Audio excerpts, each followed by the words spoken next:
Pour le moment, aucune décision n'a été prise. Mercredi, un nouveau conseil de défense va se tenir à l'Élysée. C'est uniquement après que la décision sera prise. En cas de troisième confinement, Emmanuel Macron devrait de nouveau prendre la parole pour l'annoncer, sûrement mercredi. Dans le cas contraire, le Premier ministre s'exprimerait alors lors de la traditionnelle conférence de presse du jeudi. Sur la table, 3 hypothèses sont mises en avant. Le maintien du couvre-feu national à 18h qui a déjà fait ses preuves, mais qui n'est peut-être pas suffisant, notamment face à l'arrivée des variants sur notre territoire. Justement, une nouvelle étude sur leur propagation sera prise en compte lors de ce Conseil de défense. 2 autres options, sinon, sont évoquées. Un confinement similaire à celui l'on a pu connaître en novembre dernier, ou bien un confinement plus strict qui impacterait les écoles et une potentielle fermeture qui évidemment compliquerait la vie de nombreux parents d'élèves.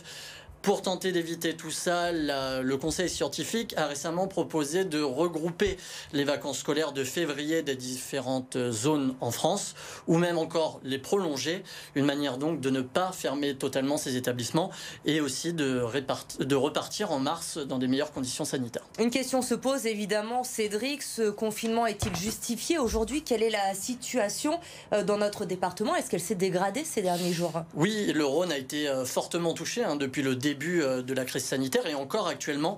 Par exemple, le taux d'incidence est reparti à la hausse avec 228 cas pour 100 000 habitants, alors que la moyenne française est, elle, à 205.